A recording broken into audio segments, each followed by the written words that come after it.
Hey guys, so I'm Morgan. I'm pretty sure by now I have met all of you, and I am making this movie webcam thing because, I was sitting here and I was trying to correspond, I was trying to write an email, and with, all of my suggestions and my genius insight into how to make this residency easier or at least a little bit less crazy, and I couldn't do it. The honest truth is I could not bring myself to write another email, and so I thought maybe I could record a video and, I don't know, I post it to YouTube or email you. I'm gonna figure that out, and we'll see how it goes. And this is my bedroom. I hope it's not too intimate. Hope you don't feel uncomfortable. But what was I going to talk to you about? I was going to try and talk to you about time management, because I think it's definitely something that we all really struggle with, even people who've been doing this for years. And it occurred to me today, I was talking to Sierra, and it occurred to me today that part of the blessing of working at the VA is you have, half an hour with patients, which you're not going to get hardly anywhere else, and you have incredible resources at your fingertips, and that's a blessing, because if you think about it, how many people in our country get care like we give to our patients? It's really impressive. What that also means, and something that Sierra pointed out to me today that I really appreciate, is that means that there is an incredible amount of pressure to do as much as we can, because we can. We have all these resources, so why not leverage them? And we have the guy right there in front of me, in front of us, and he's saying, I have, I'm drinking too much, and I have all these relationship problems, and I'm eating at 7-Eleven every day, and oh, by the way, I have this chest pain, and also because we are trained. So I live between two hospitals, so we may be interrupted a couple times by ambulances. Anyway, we're trained as nurses, and so the expectation is that we will be these incredible and holistic providers, and we will be able to meet our patients where they're at, and we will be able to, link their mental health with their physical health and their emotional health and their family and their community. And we got half an hour to do it, every month or so, depending on what your follow-up plan is, and it's still not enough time. It still really is not enough time. So I think that my insight, such as it were, today for you is that you actually can't do it all.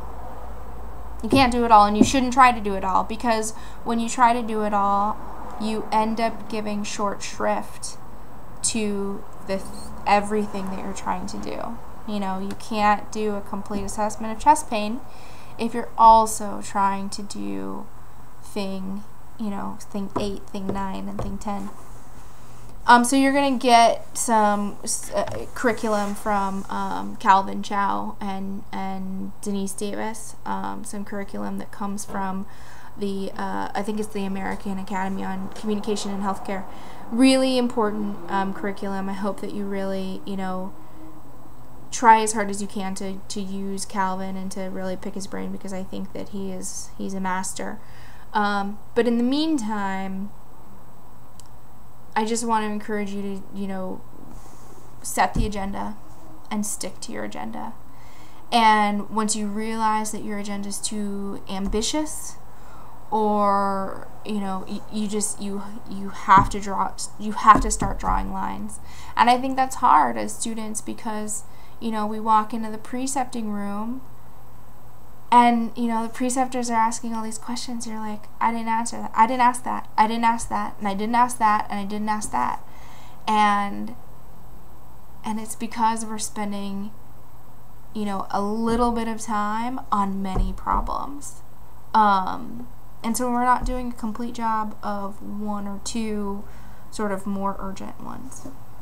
So you have to start practicing. You have to start practicing saying, you know, Mr. C, I really, you know, I enjoy hearing your stories about, you know, when you came back from Vietnam, and if it were just me you wanting to utilize this time, then I'd be happy to sit here and listen for hours.